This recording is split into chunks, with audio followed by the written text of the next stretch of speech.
L'espace André Chédid vous présente son cycle Nature vive vers une pensée poétique.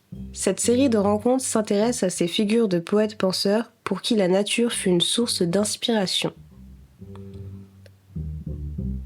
Le 17 novembre 2022, l'écrivain Alexis Génie nous contait John Muir, l'arpenteur de la Sierra, qui sous sa plume dévoilait la beauté et la fragilité des paysages qu'il parcourait.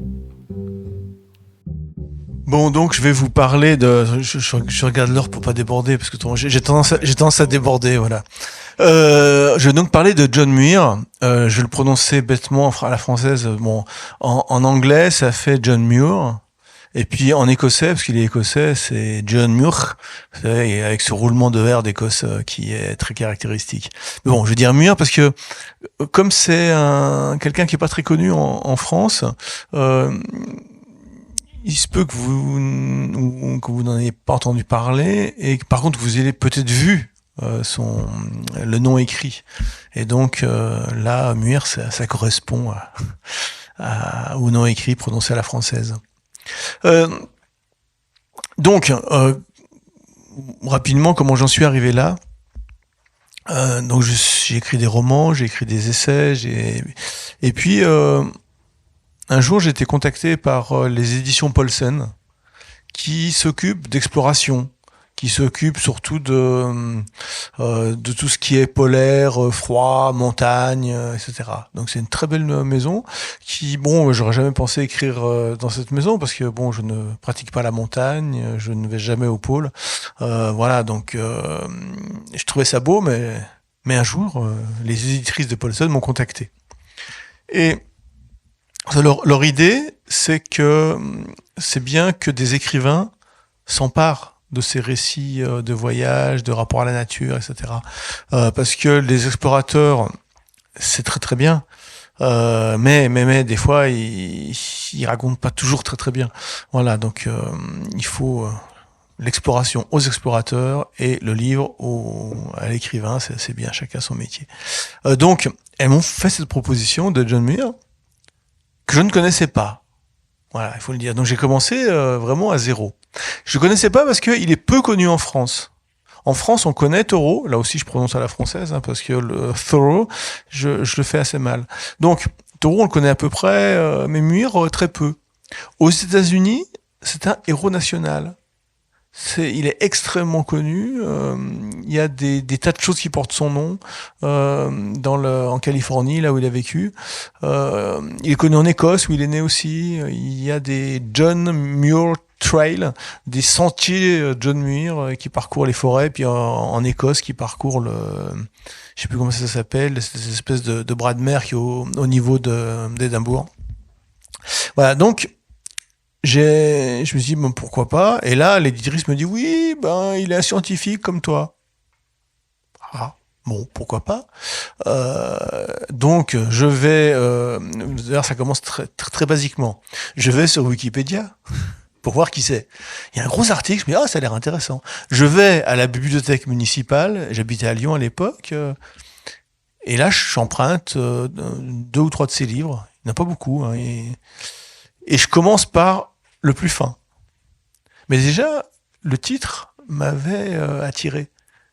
C'était 1500 kilomètres à pied dans l'Amérique profonde. Quel beau titre. Tout me plaisait, la distance insensée, à pied, et dans l'Amérique profonde. Ça devait être quelque chose d'incroyable. Donc je me dis, je vais commencer par ça. Je m'installe dans mon fauteuil de lecture. Excellent fauteuil, toujours un excellent fauteuil.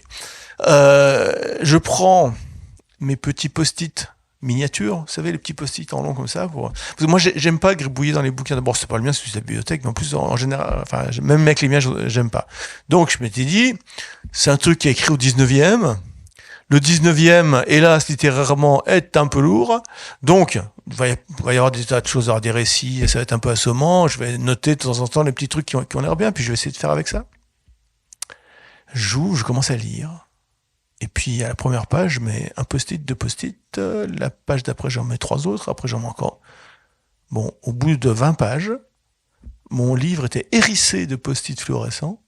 Et moi, j'étais complètement ébahi de la qualité littéraire de ce que racontait cet homme-là. Voilà. Donc, on pourrait dire que ça compte comme un coup de foudre littéraire. C'est-à-dire que j'ai vraiment été vraiment touché par sa façon d'écrire, et puis ce qu'il raconte aussi. Il raconte un truc tout con, c'est vraiment, il part à pied. Et puis son idée, il était là à Indianapolis. Vous voyez, c'est vraiment dans le Midwest. Et il avait fait le projet d'aller à pied jusqu'au golfe du Mexique. Et puis après, doute de rien, il prendra un bateau, traverser la mer des Caraïbes, et puis là, il aurait remonté l'Orénoque, traversé les montagnes qui séparent l'Orénoque de l'Amazone, et là, descendu l'Amazone sur un radeau. Enfin bon, le truc, bon, il avait vraiment prévu sur carte. Hein. Franchement, il n'est pas... Heureusement, ça a échoué puisqu'il s'arrête en Floride, il a chopé une crise de paludisme, il était très malade et donc il n'est pas allé plus loin. Bon, il aurait sûrement disparu. Heureusement qu'il est tombé malade. Donc, je lis ce premier livre et là, franchement, je suis passionné par ce qu'il raconte, comment il le raconte. Il raconte, c'est un récit de voyage où il passe par des endroits qui sont à la fois familiers et étranges, où il fait des rencontres étonnantes. Moi, quand j'étais jeune, quand j'avais entre 20 et 30 ans, j'ai fait des voyages comme ça, des randos en vélo pendant plusieurs jours, dans des petits chemins. Et c'est vrai que là, c'est quelque chose qui est très particulier, parce qu'on rencontre des gens, on se retrouve dans des endroits, et c'est toujours... c'est des petites coupes dans la vie, dans le monde, et c'est très poétique. Enfin, c'est vraiment un mode de voyage qui me fascine.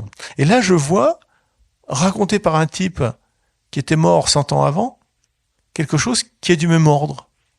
Et je reconnais le récit, comme ça, du voyage. Du voyage à pied ou du voyage à vélo, du voyage lent. Donc, il voyageait lentement dans la nature. Et il était très content de voir la nature. Il a des pages extrêmement enthousiastes et émerveillées sur la forêt, sur les chênes du Kentucky, qui sont les plus beaux du monde, qui assurent à un moment donné, quand il arrive en Floride, il est passionné par les fleurs, il est passionné par le palmier nain. Il y a une page entière sur le palmier nain qu'il découvre, qu'il n'a jamais vu, et qu'il a une sorte de coup de foudre pour cet arbre-là. Lui qui a grandi en Écosse et après dans le Wisconsin, je parlerai de sa vie après, dans les climats Wisconsin, vous voyez ce que c'est vers Chicago, un peu même au nord, c'est des climats froids, tempérés froids, donc des fleurs tropicales, il n'a jamais vu ça. Il trouve ça tellement beau, etc. Enfin bon, il est ivre de beauté et il le raconte merveilleusement bien. Et là, bon, je rappelle l'éditrice, je dis ok, je vais le faire. Hein. C'est vraiment bien. C'est vraiment bien ce qu'il raconte, puis je m'y reconnais. Et donc j'ai travaillé pendant des mois, et pendant des mois, John Muir a été mon meilleur ami. Je faisais que ça, je pensais qu'à ça. Voilà, je ramenais des livres à la maison, ma femme me regardait, ah tiens, encore celui-là. Et c'était une sorte d'obsession. J'ai lu tout ce qu'il avait écrit qui avait été traduit en français. Et après, je suis allé sur Internet, j'ai trouvé d'autres trucs, j'ai trouvé des choses en anglais, des articles, j'ai trouvé une bio qui avait été faite 2 ans après sa mort par son exécuteur testamentaire, qui est assez pénible à lire, mais pleine d'éléments. Et je me suis dit, voilà, je vais raconter la vie de cet homme-là, parce que cet homme, je me reconnais en lui, son rapport à la nature, mais familier. Parce que, bon, il faut se poser la question, pourquoi raconter la vie d'un homme qui est mort depuis un moment, qui a vécu des choses très différentes? En quoi ça peut intéresser les gens d'aujourd'hui de lire la vie d'un homme comme ça? Et ben parce que cet homme-là avait un rapport à la nature, au monde végétal, à l'humanité, qui est universel, intemporel et extraordinaire, où tout est basé sur l'émerveillement permanent. Et lire ces livres de John Muir, c'est finalement des livres qui font battre le cœur, parce que il raconte des choses familières, des arbres, des montagnes, une vallée, voilà. Mais il raconte ça avec tellement d'enthousiasme qu'on en est transporté, et ça nous renvoie à notre propre enthousiasme devant des spectacles naturels, et qu'on n'a peut-être pas su dire. On n'a pas su, on se sentait complètement bouleversé parce qu'on voyait, mais on savait pas le dire. Lui, il le dit, il sait le dire et il sait le communiquer. C'est un extraordinaire écrivain de nature. C'est peut-être un des premiers écrivains de nature américains. Parce que vous savez qu'il y a aux États-Unis un mouvement littéraire, une catégorie littéraire qui est le nature writing, l'écriture de nature, et qui existe assez peu en France. En France, c'est parce que la France c'est pas la même chose. On n'a pas le grand espace américain. On n'a pas le wilderness. C'est-à-dire, alors c'est un terme qui est tellement proprement américain qu'on le traduit pas très bien en français, donc on le cite tel quel, wilderness. Le wilderness, ça vient de wild, qui est la sauvagerie, enfin le sauvage, voilà. Donc c'est la nature, en gros, telle que, on va dire telle que Dieu l'a créée. On peut utiliser cette expression parce que dans la culture américaine, il y a un fondement religieux profond. C'est-à-dire que vraiment, pour ces premiers colons américains, arriver sur ce nouveau continent, enfin nouveau pour les Européens, c'était vraiment arriver sur la terre promise. Et il y a quelque chose de biblique dans l'exploration de cette terre promise. Et donc, on a l'impression que c'est tel qu'au jour de la création. Vous remarquerez que là, les Indiens comptent pour rien. C'est vrai que dans la façon dont les Européens se sont emparés de l'Amérique, les Indiens sont morts massivement du fait d'épidémies, ou alors ont été repoussés, tués, affamés, etc. Ils ont globalement disparu. On estime que au moins 90% de la population indienne d'Amérique a disparu. Il y avait à peu près 100 millions d'habitants dans les deux Amériques. Et en un siècle ou deux, il y en avait plus que quelques millions. Donc vraiment, c'était une sorte de... Alors, beaucoup, c'est une histoire de maladie, de choc microbien, comme on dit. Bon. Voilà. Donc, il y a cette idée d'une nature pure, vierge, préservée. On appelle ça le wilderness et on va explorer ce wilderness. Et c'est vraiment une tendance américaine. C'est-à-dire, il y a une mystique américaine de l'exploration du wilderness. Et John Muir a été un des premiers écrivains à écrire ça. Parce que John Muir, il a passé son temps à se promener.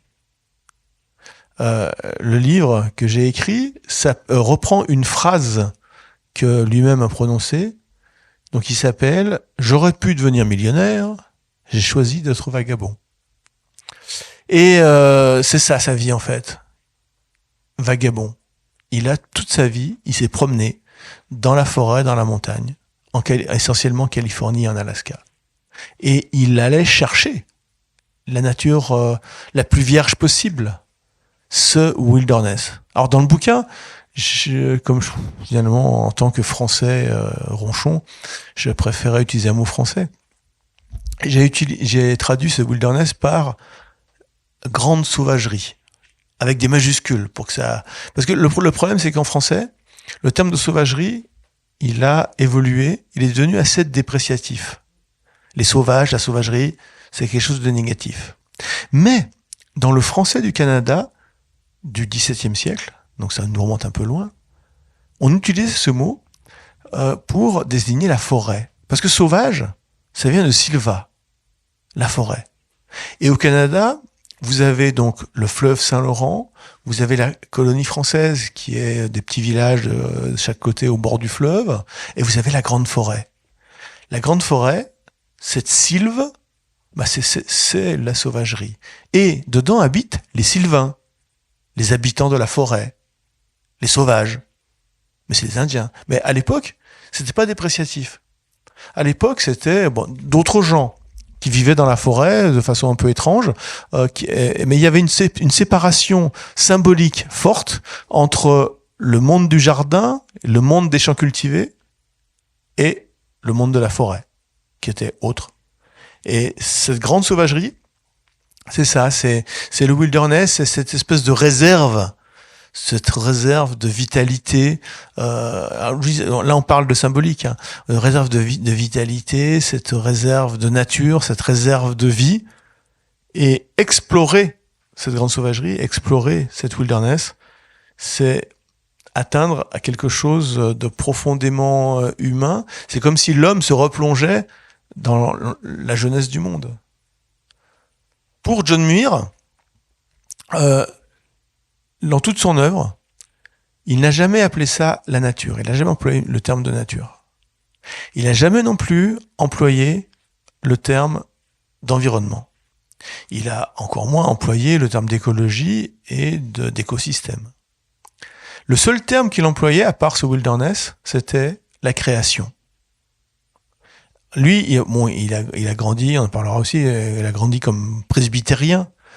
Presbytérien, c'est une forme de calvinisme écossais, quelque chose d'assez rude. Et il a vraiment il a plongé des racines intellectuelles dans ce calvinisme. Et donc, tout ce qu'il voyait, il l'interprétait avec cette culture-là. Donc lui, quand il voit le monde, il dit que c'est la création. La création, ça implique un créateur. Et la beauté intense de cette création, c'est une sorte de psaume qui monte vers le créateur. En fait, la création, heureuse d'exister, rend hommage au créateur par sa beauté. Et Muir, au milieu, là, qu'est-ce qu'il fait? Eh bien, il se promène, il est émerveillé, il écrit, il dessine, il rend hommage encore à la création. Voilà, on verra ce qu'il en fait. Donc, grosse intensité littéraire dans les livres de cet homme-là. Donc j'ai à peu près tout lu. Et il y a même, on en parlera après. Alors, qui est ce John Muir? Il est né en Écosse en 1838. Bon, c'est assez ancien. Ses 11 premières années, il les passe en Écosse. Son père est une petite bourgeoisie commerçante, il vend du grain, choses comme ça. Ils habitent une maison assez cossue, hein, dans la petite ville de Dunbar, qui est sur la côte de la mer du Nord, qui est donc pas très loin d'Édimbourg. Et voilà, il mène une vie avec des copains, des gamins. Donc, il raconte il a fait une biographie, une autobiographie. Alors, il a pas voulu l'écrire parce qu'il n'aime pas trop écrire en fait. C'est très paradoxal. C'est que sur la fin de sa vie, un milliardaire de ses amis lui a prêté une villa, enfin un bungalow, et son secrétaire particulier pour que lui il raconte sa jeunesse et que le secrétaire particulier se tape la tâche de l'écrire. Bon, ça c'est un très très chouette bouquin. Et donc, ce qui l'intéressait quand il était jeune, c'était d'aller avec ses copains à la sortie de l'école, et bien courir dans la lande, courir au bord de la mer, essayer d'attraper des mouettes, voilà, et puis se bagarrer avec les autres. En fait, c'est un peu la guerre des boutons, mais en écossais. Et quand même, à l'école, il a une excellente éducation. Vous savez, au 19e siècle, l'Écosse était un pays tout à fait en avance en termes de formation, d'éducation de sa population. Il y avait donc il apprend des tas de choses, il apprend la grammaire, il apprend l'arithmétique, il apprend le latin, donc il apprend plein de choses. Et puis après, quand il rentre chez lui, il y a son père qui lui fait apprendre par cœur la Bible. Et il lui fait apprendre ça à la trique, et c'est pas une image. C'est-à-dire que s'il se trompe, paf, et au bout d'un moment, il sait par cœur. Donc il a une mémoire aussi extraordinaire. C'est quelqu'un, ça c'est important ça, parce que c'est quelqu'un qui a une formation, qui a eu la meilleure formation possible de son époque. Et en plus avec cette imprégnation biblique qu'il a appris par cœur. Pour ça aussi qu'après, dans son âge adulte, il va faire référence sans arrêt à ça. Donc tout va bien, il se passionne pour les animaux, il se passionne pour les plantes, etc. Il se passionne pour des livres qui racontent ça. Il raconte qu'il avait lu le livre d'Audubon, qui était un explorateur qui était parti aux États-Unis, qui avait dessiné des oiseaux, qui avait exploré, etc. Donc il voulait ça. Il rêve sur les oiseaux d'Amérique, sur l'Amérique. Et puis un jour, il est avec son frère, avec son grand-père au coin de la cheminée, il apprend ses leçons, le grand-père les fait réciter. Le père rentre en coup de vent, ce père qui est éducatrique, il dit « c'est pas la peine d'apprendre vos leçons ». Ah bon ? Bah oui, demain on part en Amérique. C'était en 1849. 1849, c'est l'époque de la ruée vers l'or en Californie. On se précipite vers l'Amérique. Mais vous voyez, c'est assez raide quand même. Le père apparaît et dit demain on part en Amérique, c'est pas la peine d'apprendre vos leçons pour demain. Parce que demain vous n'allez pas à l'école. Bon. Ils partent. Et ils vont s'arrêter dans le Wisconsin. Donc Wisconsin, cette région un peu nordique des États-Unis. Et là, on est dans le front pionnier de l'Amérique de l'époque, c'est-à-dire on est au bord de la forêt. Et il va défricher des parcelles. Il va construire une maison de ses mains, avec l'aide des voisins. Et là, la famille va cultiver les champs pour se nourrir. C'est un petit peu la petite maison dans la prairie, mais avec un régime de camp de travail, en fait. Parce que là, le père, il est en plein délire calviniste. Donc, par exemple, les repas doivent être faits en silence pour goûter profondément le fruit de la terre que le Seigneur nous a accordé. Et puis ne pas rire. Bien sûr, le rire est diabolique. Donc ne pas parler. Et puis se coucher très tôt. Pour se lever très tôt avec le soleil, pour travailler. Car le travail, c'est la seule chose qui est acceptable comme activité humaine. Parce que le monde n'est qu'une vallée de larmes qu'on traverse en gémissant, et le seul salut, c'est grâce à son travail, sa rigueur morale, c'est arriver au paradis. Bon, le jeune John Muir, il a vécu une dizaine d'années comme ça.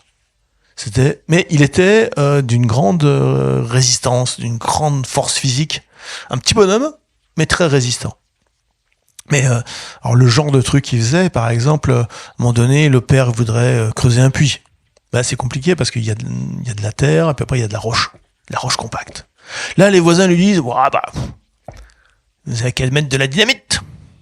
Bon, bah, il a pas de dynamite. Mais il a un fils.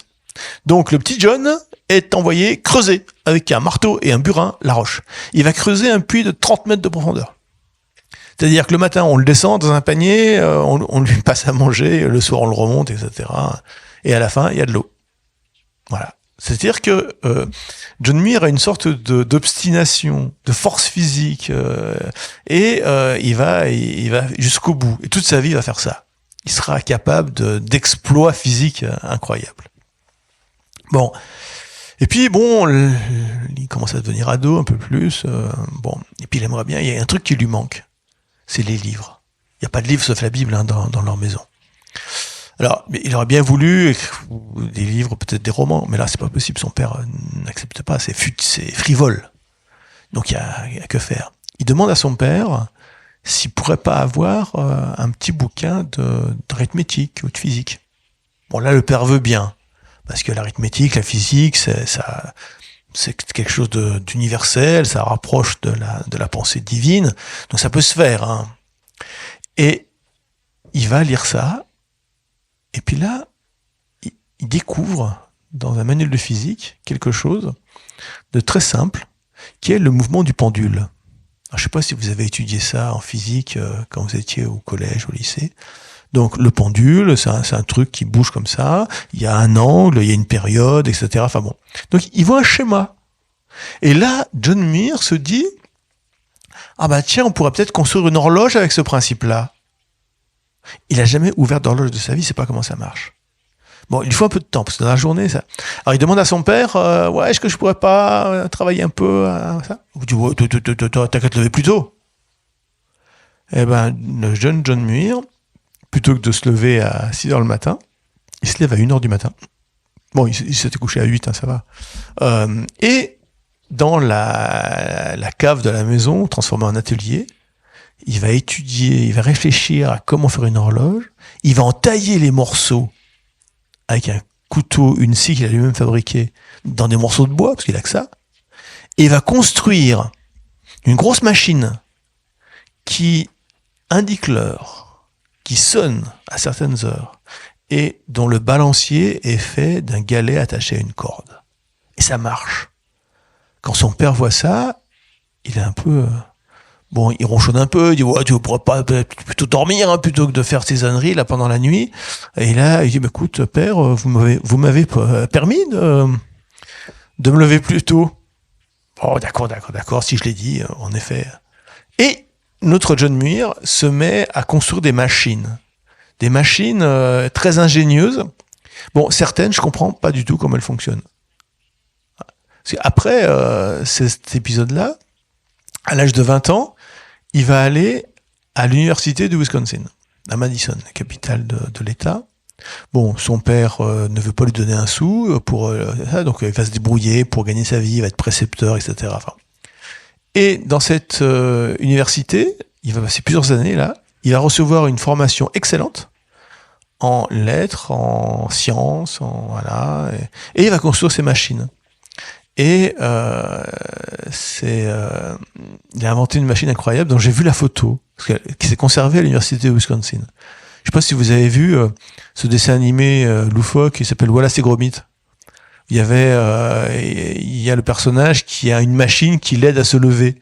C'est-à-dire qu'il lui enfile son pantalon, qu'il prépare son petit déjeuner, etc. Enfin bon, il a inventé un truc comme ça, c'est-à-dire quelque chose qui sonne, qui lui présente ses vêtements, puis après qui lui présente le livre qu'il doit lire, et après, pof, il y a un quart de tour, c'est un autre livre parce que le temps a été calculé pour lire le précédent.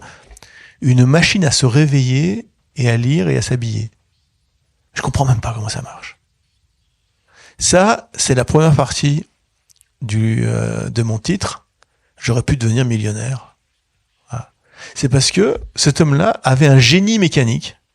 Je vous dis que je comprends pas. J'aurais peut-être dû aller dans le Wisconsin, demander à voir la machine de Monsieur Muir pour essayer de voir comment ça marche, mais bon. Voilà, il suffit de comprendre qu'il a inventé des choses et qu'il avait vraiment un talent incroyable, un génie mécanique. En effet, il aurait pu devenir millionnaire, il aurait pu devenir Edison à la place d'Edison, inventer plein de trucs. Mais bon, il était passionné par la botanique, par les plantes, par la nature. Après ces quelques années passées à l'université, il se demande quoi faire. Il dit bon, je vais faire un grand voyage qui m'emmènera au golfe du Mexique. Donc il va travailler. Il va travailler dans une usine qui fabrique des roues de chariot. Bon, la roue de chariot, vous savez les chariots qui servaient, qu'on voit dans les westerns, avec ses roues en bois, cerclées de fer, avec un moyeu et des rayons tout en bois. Il fallait les découper, il fallait les emboîter, tout ça.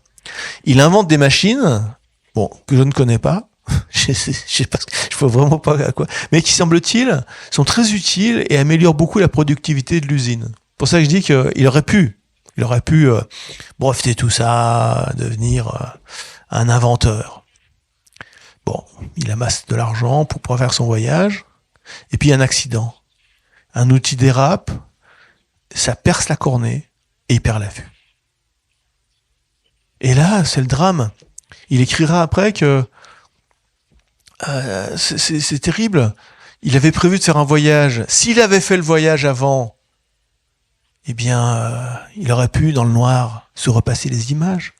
Mais il n'a pas fait le voyage, donc il est juste dans le noir. Heureusement, il est très bien soigné. Au bout de 15 jours, il recouvre la vue.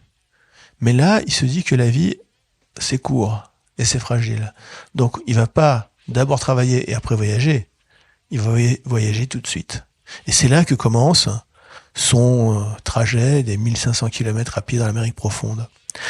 Et ce trajet, il va le faire avec une carte, une petite carte. Il a un chapeau, une musette de solides chaussures. Dans la musette, il a un bout de pain. Et c'est parti. Il sait pas trop où il va. En plus, ça c'est en 1867. C'est juste après la guerre de sécession. Et il va traverser le sud des États-Unis. Or, le sud a été ravagé par la guerre civile, par cette guerre de sécession. Ravagé de deux façons. À la fois ravagé sciemment par les nordistes, qui ont appliqué une politique de terre brûlée pour détruire en fait carrément toute la société sudiste. On appelait les colonnes infernales du général Sherman. Et après, en effet, toute cette société s'est effondrée totalement. Et c'est fascinant ce qu'il raconte. Il raconte comme ça, il se retrouve. C'est comme de la littérature médiévale. Vous savez, quand le chevalier avance sur le chemin et puis il rencontre un château, puis il rencontre un autre chevalier, puis il rencontre des gens, il rencontre une fontaine miraculeuse. J'adore ce genre de littérature. Bah, celui, c'est pareil. Il se retrouve dans un village, il se retrouve dans une petite ville toute intacte où les aristocrates du lieu l'invitent à dîner et lui expliquent c'était bien l'esclavage quand même, voilà. Il voit aussi des anciens esclaves qui ont été libérés, mais dont la plantation a disparu et qui sont un peu perdus, qui errent. Alors bon, il est dans la ville de Savannah et là, il y a des gens qui errent et il sait pas trop où dormir parce que normalement il dort dans un buisson. Vous savez, c'est vraiment du voyage rustique. Alors il décide d'aller dormir dans le cimetière. Il se dit les gens doivent avoir peur des morts et des fantômes. Moi j'ai pas peur. J'ai pas peur de la mort. Il explique que la mort elle fait partie de la vie. Donc c'est pas si grave la mort. C'est la même chose que la vie. Et donc il va dormir il s'arrange une petite tombe là il se fait un petit oreiller et là il dort là parce que il a un petit peu peur quand même de ces gens qui errent dans ces régions dévastées par la guerre qui vient juste de finir. Voilà. Et il raconte comme ça des tas de choses assez loufoques, des rencontres, et c'est extraordinaire. Et donc ça c'est son premier voyage. Il est malade, comme je vous l'ai raconté. Il ne passe pas de l'autre côté. Il ne passe pas en Amérique du Sud, heureusement. Mais il va jusqu'à Cuba quand même.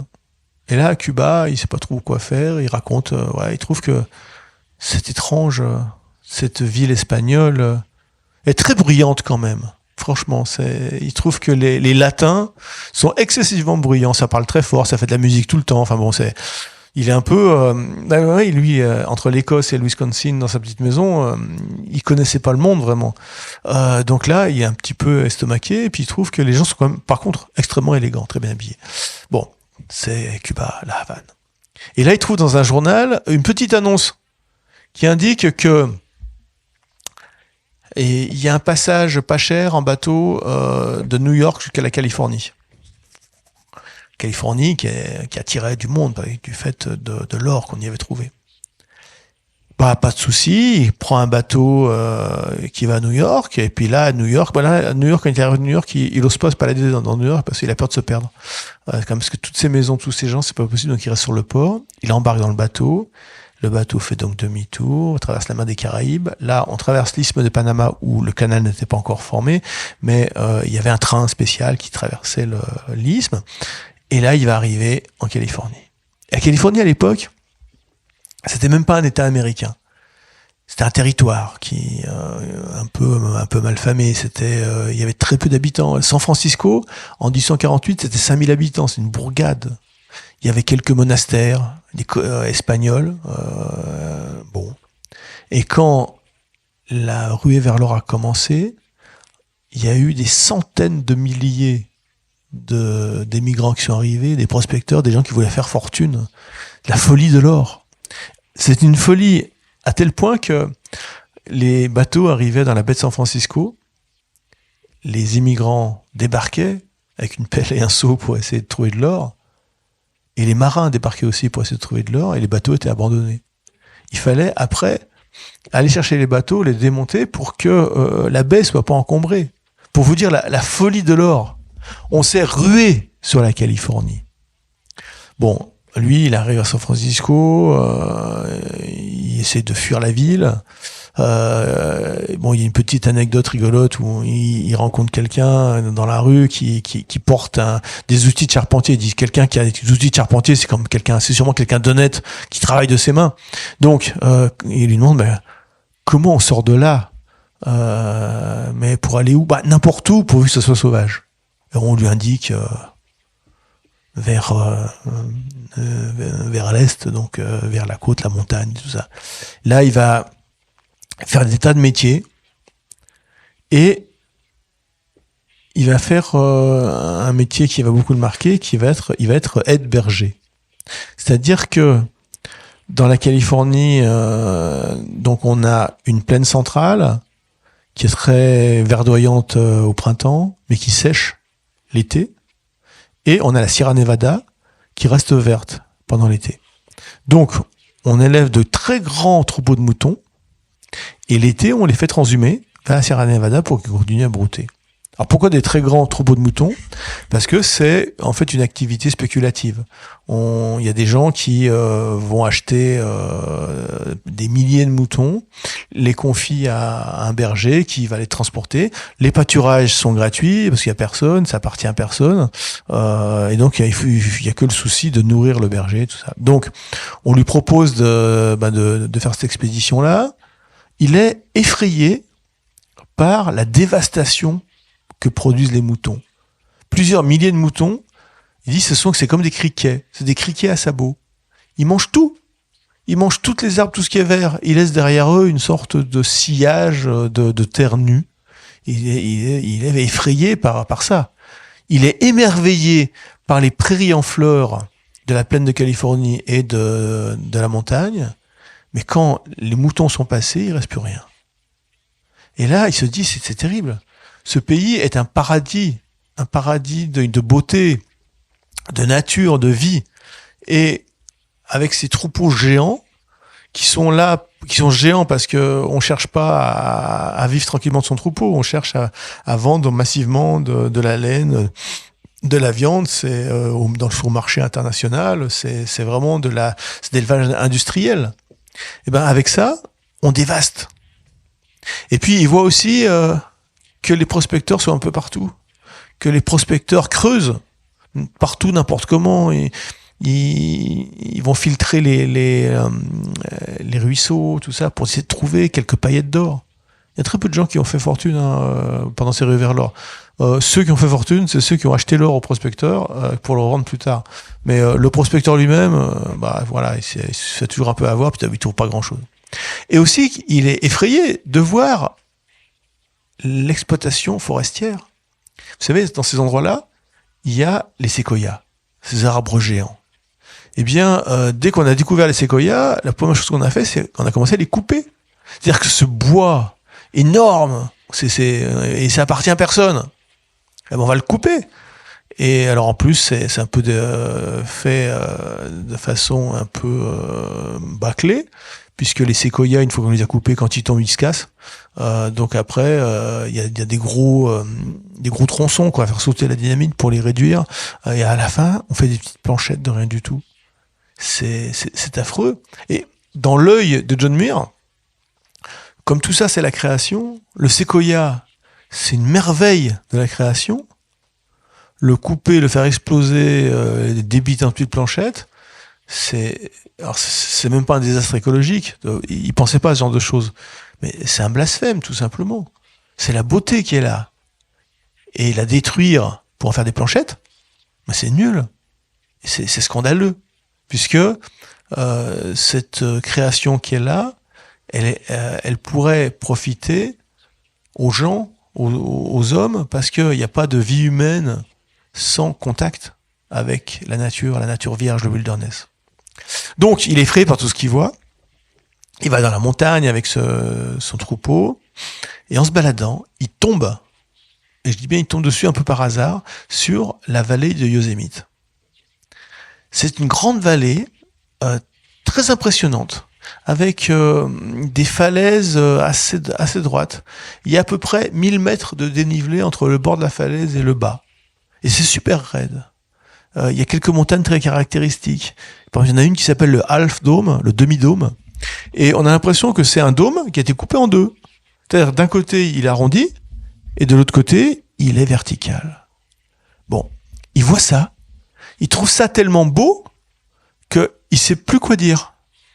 Il se met à danser devant la beauté de cette vallée. Alors, il se met à danser. On se dit, voilà, ça, oui, voilà, en effet, probablement. Le roi David avait déjà fait ça. C'est là aussi, quand il le raconte, il va chercher dans des images mythologiques, mythiques, religieuses, bibliques, pour essayer d'exprimer ce qu'il ressent. C'est son cadre de pensée. Et là, il est totalement ébloui par ce lieu. Et il va y rester des années. En fait, il va y rester toute sa vie. C'est-à-dire que pendant des années, il va y vivre, et pendant toute sa vie, il va y revenir régulièrement. Pour lui, Yosemite, c'est le plus bel endroit du monde. Voilà.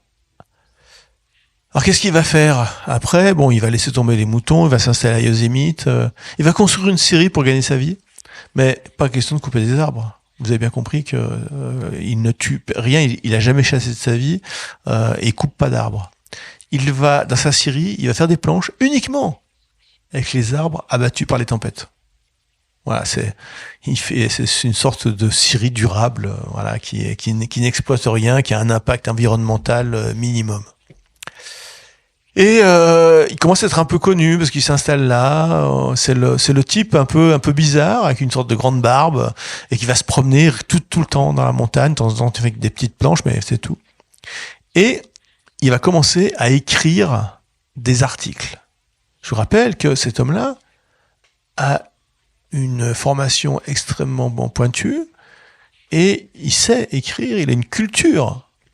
Et également, il va lire toute sa vie, il va être au courant de ce qui s'écrit alors en littérature et en sciences. Il connaît les sciences de l'époque, parce qu'il les a lues.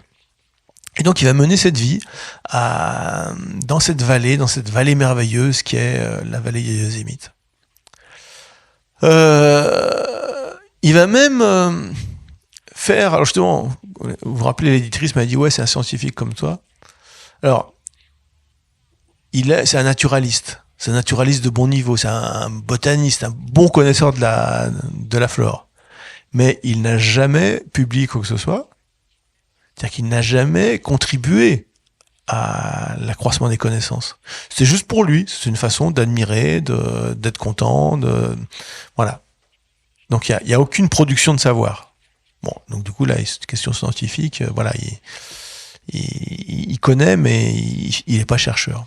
Il y a un domaine où il a été chercheur scientifique, où il a apporté quelque chose. C'est-à-dire comment s'est formée cette vallée étrange, cette vallée du Yosemite. Je vous dis, c'est très très long, très étroit, avec des bords extrêmement droits, et avec cet étrange Half Dome qui semble avoir été tranché. La géologie de l'époque a une super explication, et ben ça s'est effondré. C'est-à-dire qu'il y avait une montagne, et boum, elle s'est effondrée, et ça explique les parois extrêmement verticales.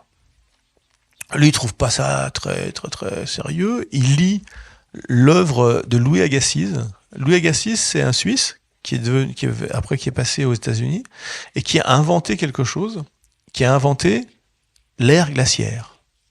C'est-à-dire que quand il était en Suisse, il s'était rendu compte que il y avait des gros rochers qui étaient dans la campagne suisse, qui correspondaient pas du tout à la géologie de l'endroit où ils étaient posés.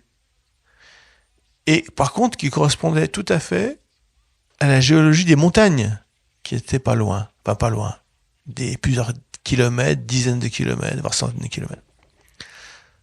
Et c'est le premier à avoir mesuré l'avancée des glaciers.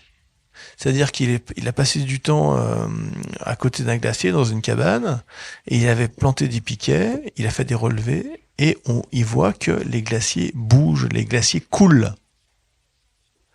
Et là, il en déduit deux choses. Premièrement, ces roches viennent de la montagne et elles ont été emportées par l'écoulement du glacier. Mais pourquoi le glacier n'est plus là? Parce que avant, il y a quelques milliers d'années, il y avait des glaciers énormes, il y avait une calotte glaciaire sur les Alpes, et ce sont les glaciers géants de cette période-là qui ont transporté ces gros blocs un peu plus loin. Alors, pour vous donner un exemple, dans la ville de Lyon, je sais ça parce que j'y ai habité, il y a ce qu'on appelle le gros caillou. Le gros caillou, c'est un gros rocher, assez lisse, qui est posé sur la colline de la Croix-Rousse, au milieu de Lyon, et qui vient des Alpes. Bon, ça fait 200 bornes, hein. Et c'est un caillou glaciaire, c'est-à-dire c'est les glaciers de l'époque qui couvraient les Alpes et qui amenaient d'énormes rochers beaucoup plus loin. Voilà. Donc, Louis Agassiz démontre que les glaciers coulent, qu'ils bougent, qu'ils avancent, et démontre également que les Alpes ont été recouvertes de glace, une grosse épaisseur, et donc il y a eu une ère glaciaire. Première invention de cette notion-là.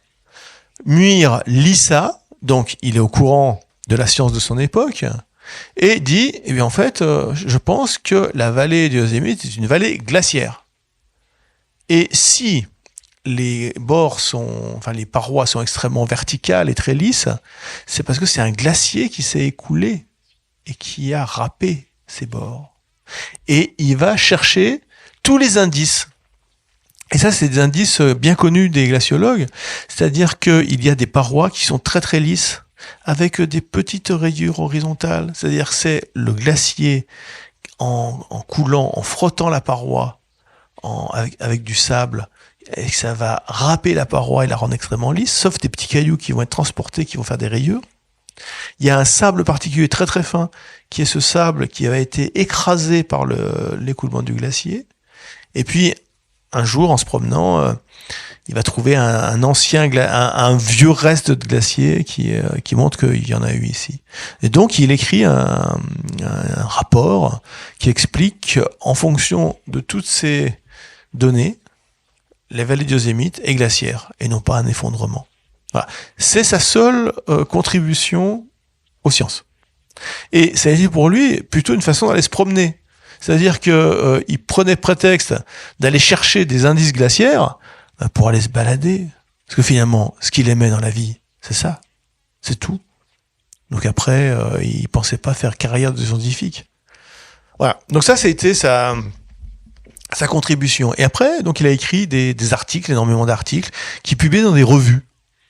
Mais des revues, c'est des gros articles qui font une dizaine de pages, et c'était des revues qui racontaient des choses sur la nature, sur l'Ouest, etc. Et il racontait en fait ses promenades. C'est-à-dire que quand il partait en promenade, il emmenait des carnets, et il écrivait des choses, ses réflexions, et il faisait des petits dessins. Les petits dessins sont pas terribles, faut le dire. C'est-à-dire que quand il dessine des plantes, on les reconnaît.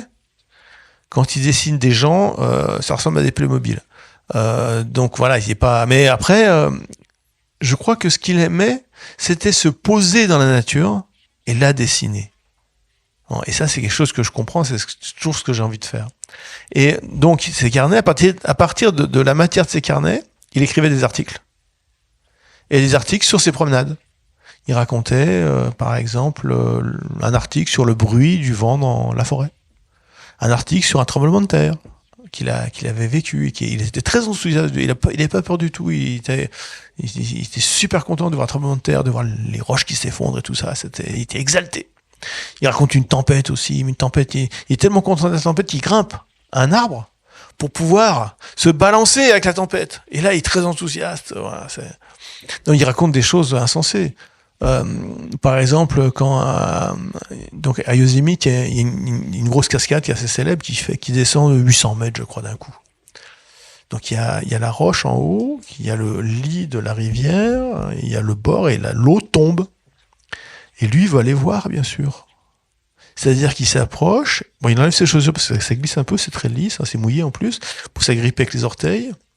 Et il va s'avancer au bord de la falaise pour, entre ses pieds, voir l'eau tomber de 800 mètres. Bon, on est dans la conduite à risque, là, quand même. Mais bon, il le fait. Alors, heureusement, quand il raconte ça, il dit la nuit suivante, il a fait des cauchemars, comme quoi la montagne s'effondrait, il était emporté avec. Bon, et il s'est bien juré d'arrêter de faire des âneries comme ça. Bon, il y a quand même un petit peu d'instinct de conservation. Mais vous voyez aussi, le type qui trouve ça tellement beau, cette puissance de l'eau qui tombe, eh ben, il veut aller voir de près, il veut s'approcher, il veut se pencher, il veut en fait plonger dans la nature, il veut plonger dans l'émerveillement de la nature. Et après, il écrit ça. Et il en fait des articles. Il devient super connu, et il va gagner sa vie avec ces articles-là. Et il va être connu partout, il va être connu jusque sur la côte Est. Voilà, il y a des gens qui lui ont dit, qui sont ses lecteurs, qui lui ont dit, mais écoute, nous, on peut pas y aller dans la sauvagerie. Donc vas-y, toi, et puis tu nous racontes. Il était l'homme qui va dans la sauvagerie pour la raconter, pour l'écrire. Donc vraiment, il faisait œuvre d'écriture de nature. Et il avait vraiment des talents d'écriture. Et 100 ans après, ces articles sont encore délicieux à lire. C'est vraiment, c'est très poétique, très enthousiaste, c'est magnifique. Bon, qu'est-ce qu'il fait encore?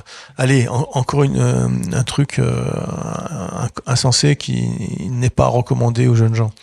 Il y a une montagne qui est à 4000 mètres, le mont Sacha.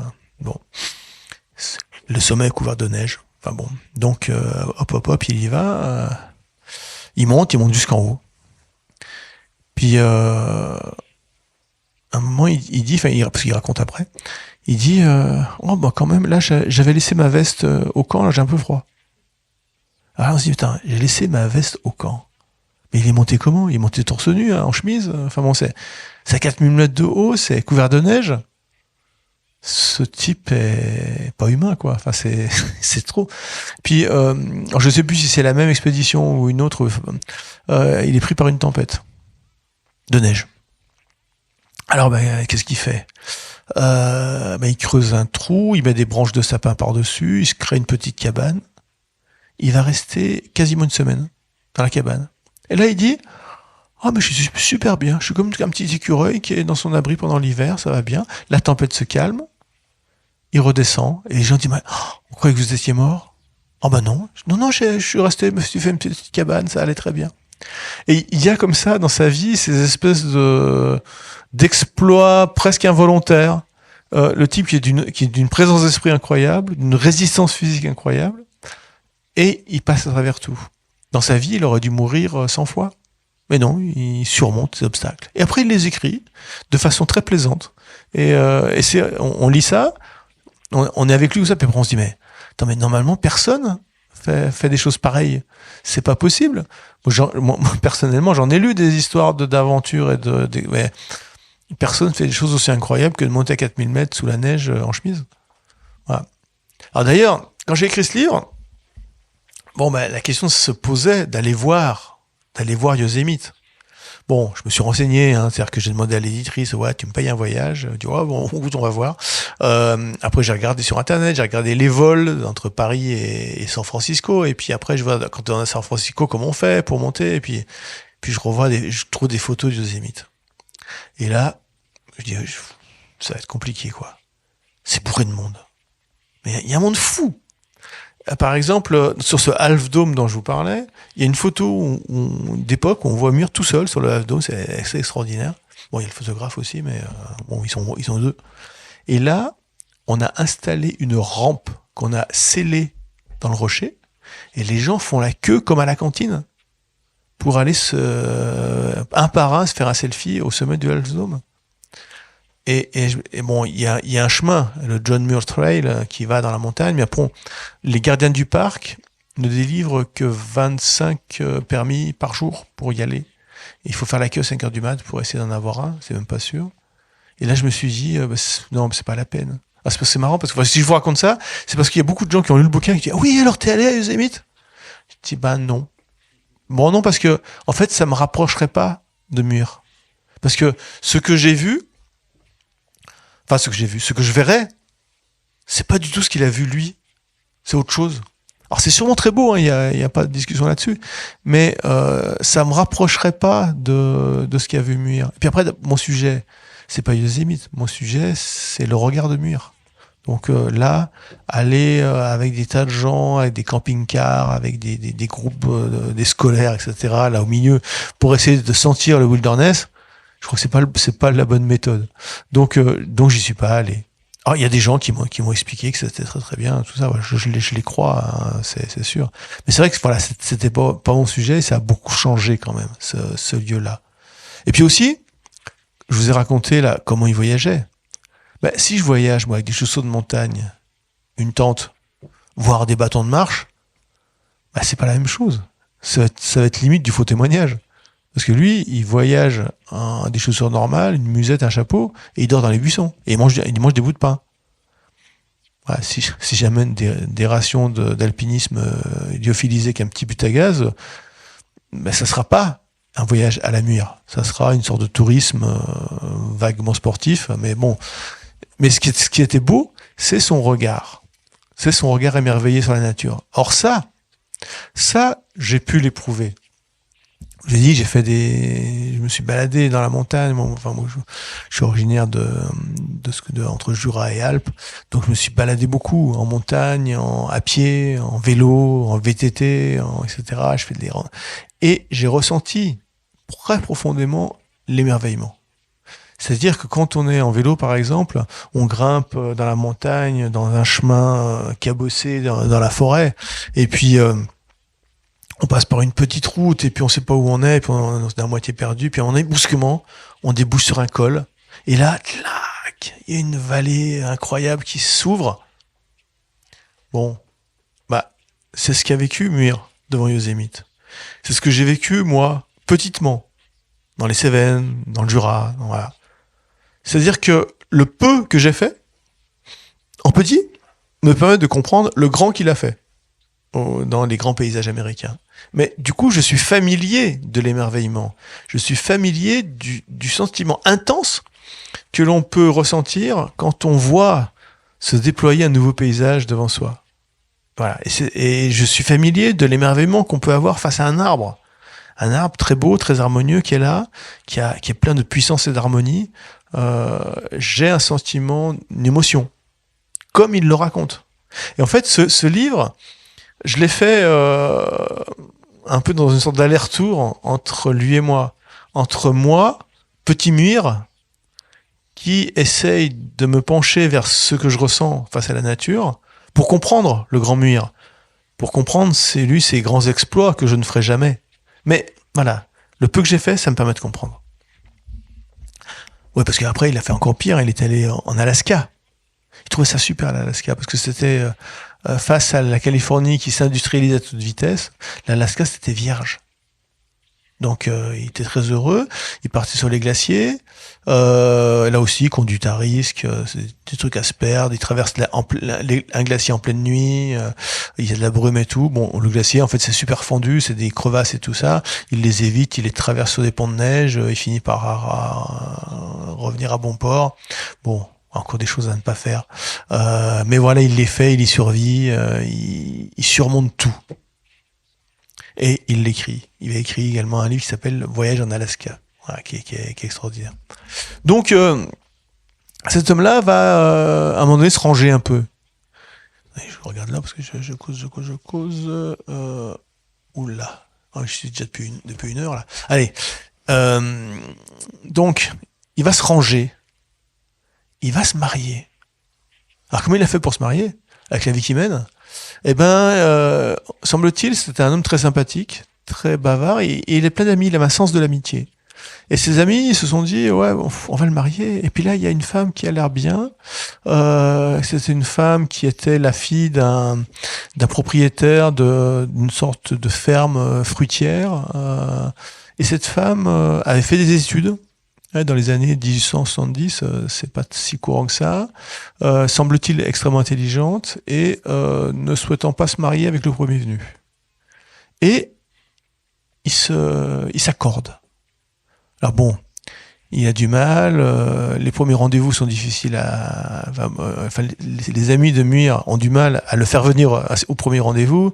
On imagine que un Écossais calviniste qui a passé sa vie dans les bois, c'est un peu compliqué d'approcher une femme.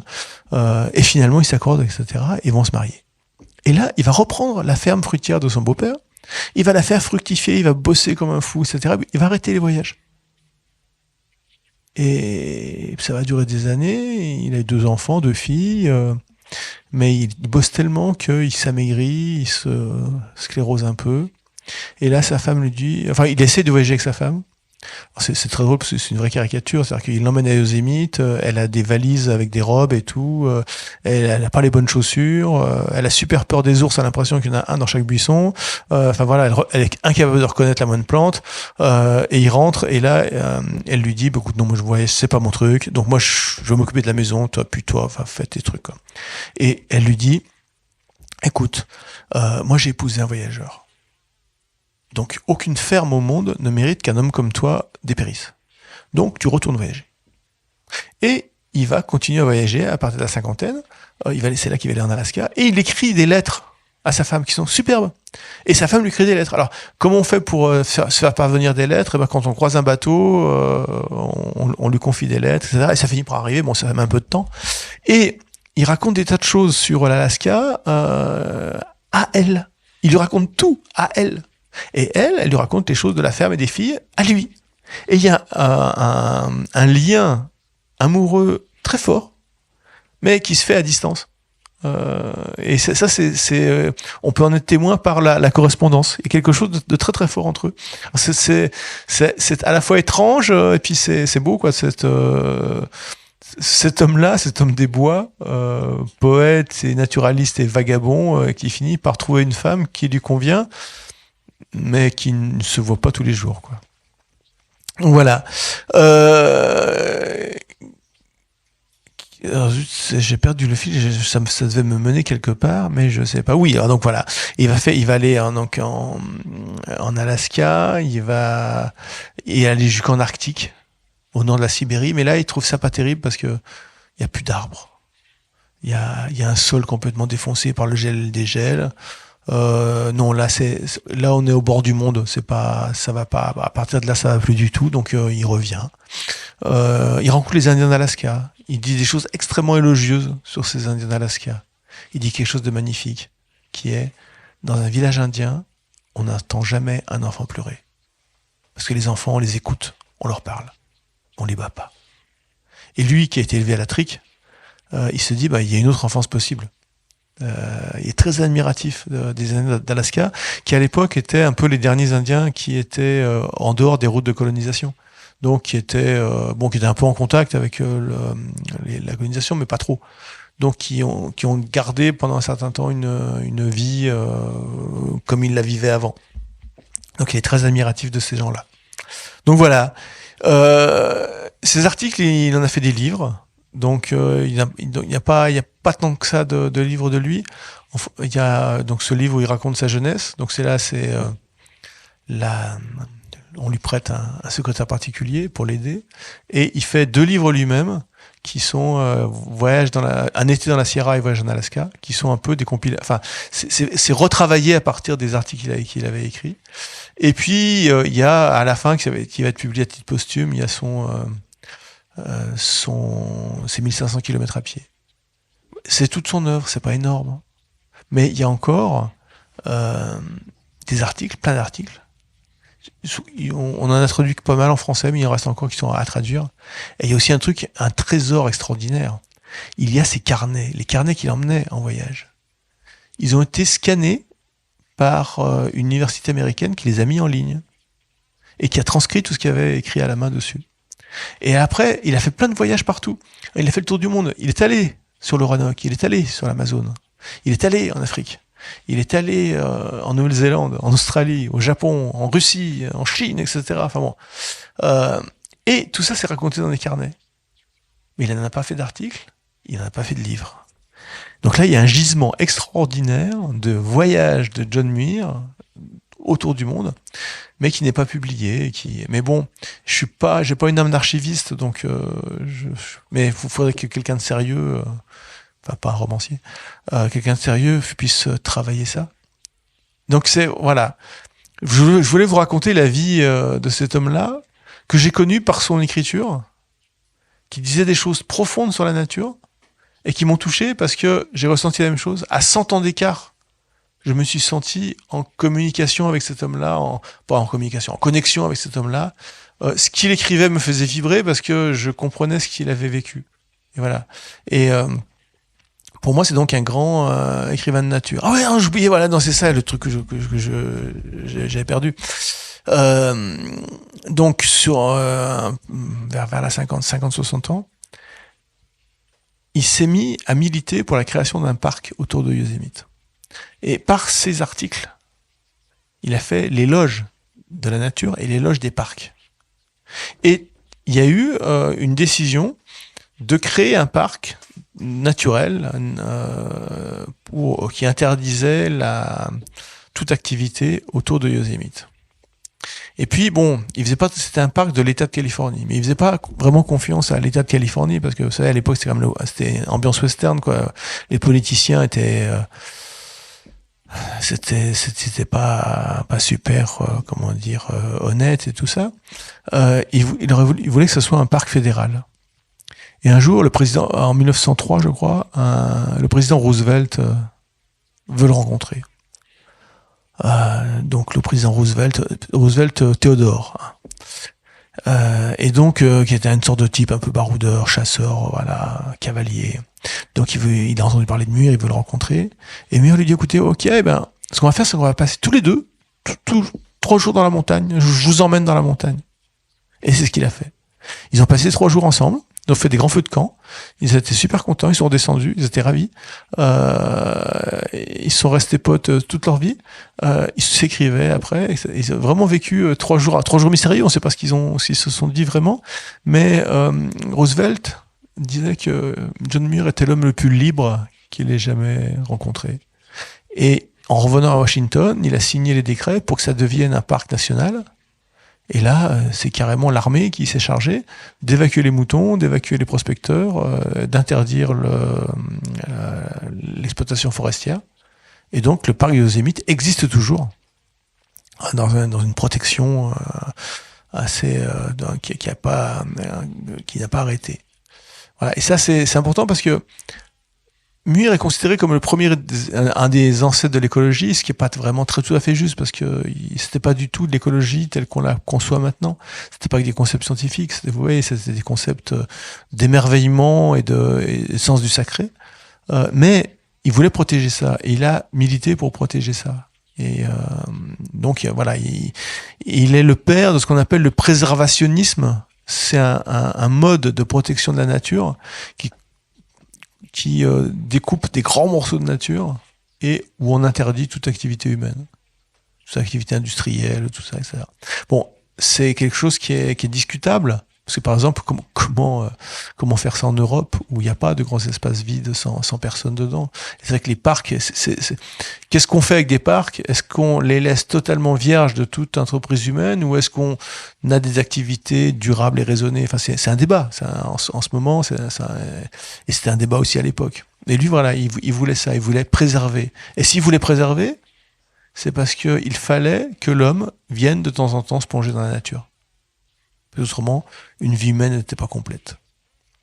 Voilà, donc ça c'est la vie de cet homme-là, qui a passé son temps à vagabonder, à se promener dans la forêt, dans la montagne, et puis à écrire ses carnets, et puis un peu contraint et forcé des articles, et puis super contraint, super forcé, parce que vraiment il fallait être enfermé pour écrire. Il a fait des livres.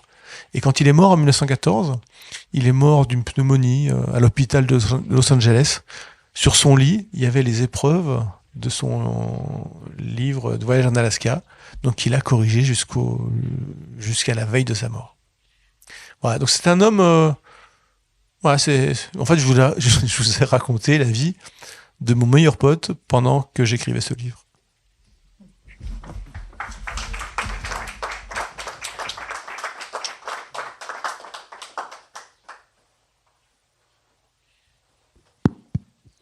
Merci infiniment pour raconter aussi bien en direct que dans vos livres. Voilà, je ne sais pas si vous avez envie de poser... Oui ?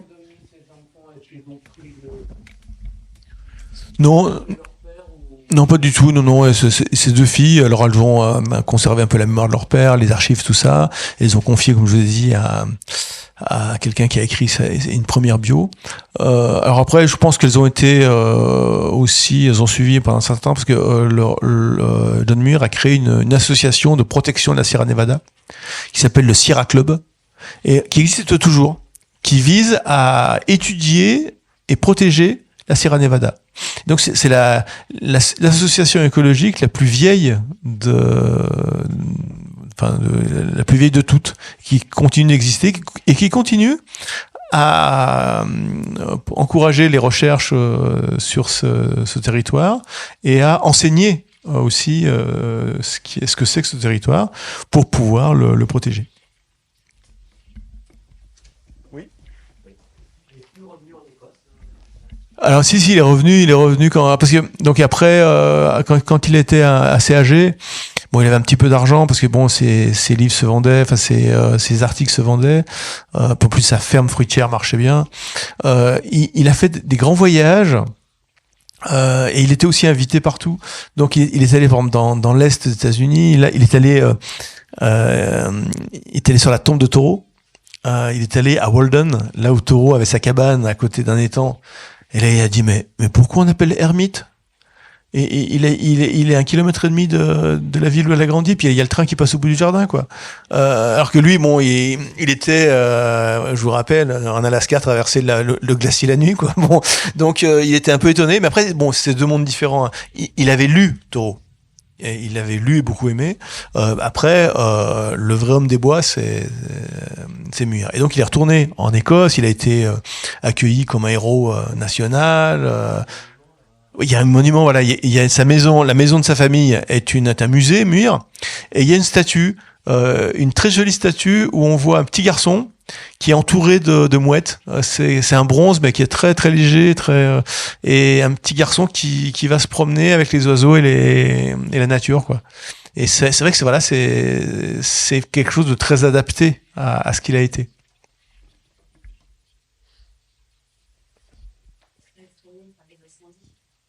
Ah, complètement.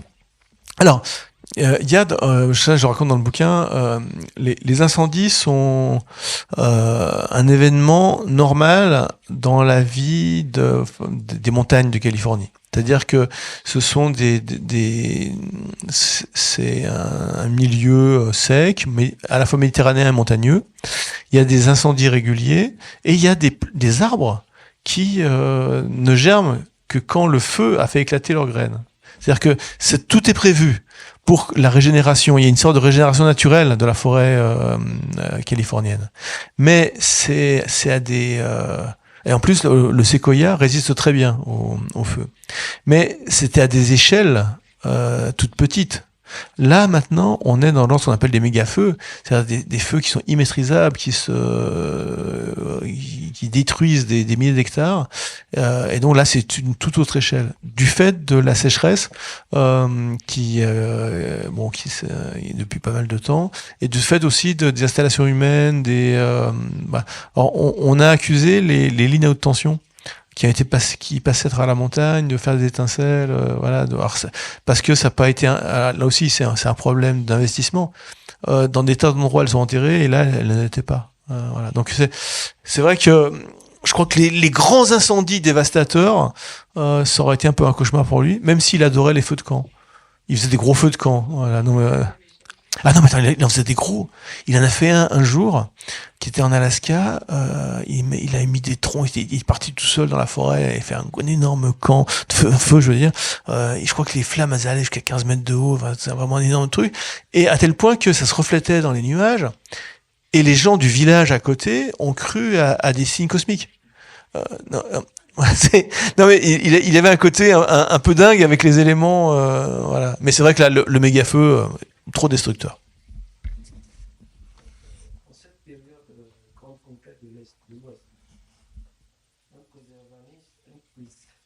Préservationniste.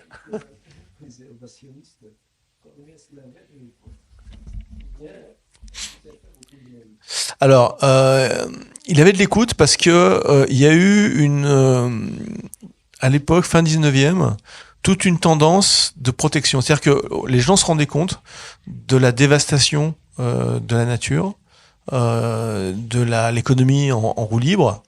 Et donc, il y a eu une période à ce moment-là de création de parcs. Beaucoup de parcs ont été créés. Lui, il a milité pour mais c'était dans l'air du temps de créer des parcs. Yellowstone, par exemple, voilà, c'est le premier, c'est même avant Yosemite.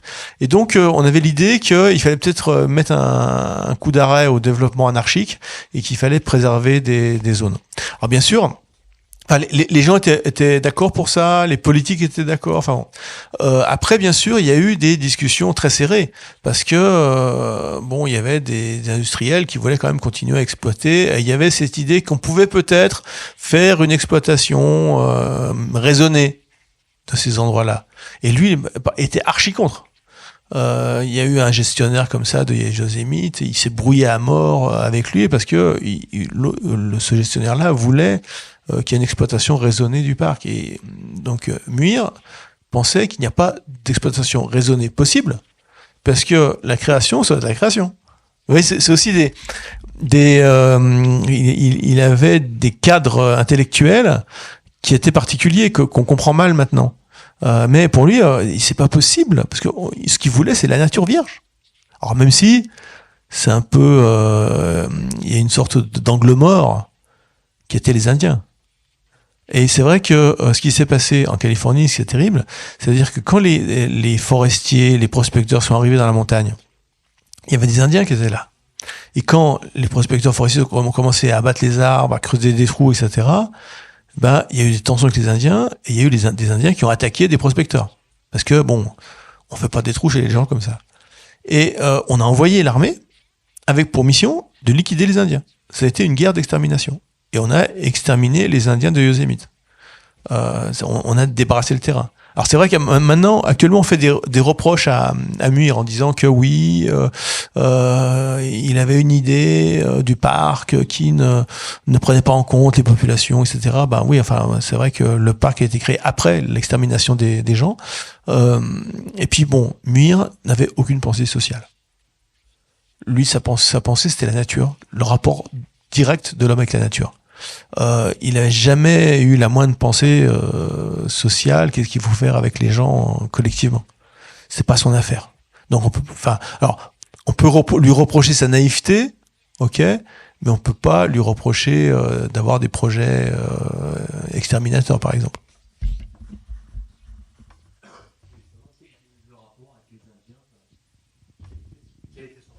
Alors, c'est drôle parce qu'il y avait, j'avais lu ça sous la plume de Malcolm Ferdinand, qui est un penseur de l'écologie décoloniale. Bon, alors qui raconte des choses tout à fait intéressantes. Il dit que le système des plantations a été la première. Comment dire, ça marque un peu le début de l'Anthropocène, c'est-à-dire c'est un mode d'agriculture industrielle dévastateur, etc. Et là, il parle de Muir en disant oui, ben Muir était raciste parce qu'il trouve les Indiens sales et dégoûtants. Bon, à tel point que quand j'ai fait mon bouquin là, dans la revue Reporter, qui est une revue écolo, on me reproche de ne pas avoir pointé ça, le racisme de Muir et le fait qu'il était copain avec des milliardaires, voilà. Bon, alors moi déjà, l'histoire de copains et tout ça, va prendre ses distances pour des raisons idéologiques, ça me paraît déjà pas très sympa, mais bon. Mais après, son racisme, c'est vrai que dans Voyage en Alaska, il y a 2 lignes, bon 3 lignes, où il rencontre, il va tout en haut au sommet de la Sierra Nevada, et là il rencontre des Indiens. Des Indiens qui vont pas très bien, ils sont habillés de sortes de couvertures sales, ils s'approchent de lui et lui demandent s'il a pas de l'alcool ou du tabac, vraiment, etc. Et là, il les trouve en effet sales et ils sentent pas bon et tout. Puis après, dans les 10 lignes d'après, il se dit, mais comment ça se fait que j'ai pu penser des choses comme ça? Comment ça se fait que mes frères humains, je les traite comme ça? Enfin bon, c'est-à-dire qu'en effet, il a eu ce rejet. Et après, il se demande pourquoi et il en culpabilise beaucoup de ce rejet parce qu'il est d'une bienveillance générale, cet homme-là. Mais qui sont ces Indiens? C'est les rescapés de les guerres d'extermination. C'est des Indiens complètement clochardisés. C'est des survivants qui vivent cachés dans la montagne et qui ont perdu toute structure sociale, etc. Enfin, c'est des misérables. Et donc voilà, il a cette réflexion. Mais quand il va en Alaska et qu'il rencontre les Indiens qui vivent à la façon d'Indiens, il est tout simplement admiratif. Il est admiratif de leur façon d'être entre eux, de leur façon alors ça c'est quelque chose franchement je crois que j'ai jamais vu d'Indiens en vrai, mais c'est ce que notent tous les ethnologues, c'est l'humour des Indiens. Et aussi il raconte quelque chose qui est extraordinaire, c'est la façon qu'ils ont de traiter les relations pour que personne jamais ne perde la face. Donc on se débrouille pour que l'autre ait toujours une porte de sortie, qu'il n'y ait pas d'humiliation. Et là, franchement, entre l'histoire des enfants que je vous ai raconté et puis l'histoire de ces liens sociaux, c'est complètement le contraire de notre civilisation occidentale, où on a des rapports sociaux durs, et puis les enfants, c'est à la trique. Et donc, il est admiratif de ces gens-là. Et il considère que voilà, les dirigeants des villages indiens, il les compare aux pasteurs d'un village écossais. Ce qui est quand même très élogieux de la part d'un calviniste. Donc, il y a eu cet accident d'une rencontre d'Indiens clochardisés, et il y a eu des pages et des pages, des dizaines de pages d'éloges des Indiens. Alors franchement, j'ai été super fâché quand j'ai lu l'article de Reporter. Voilà.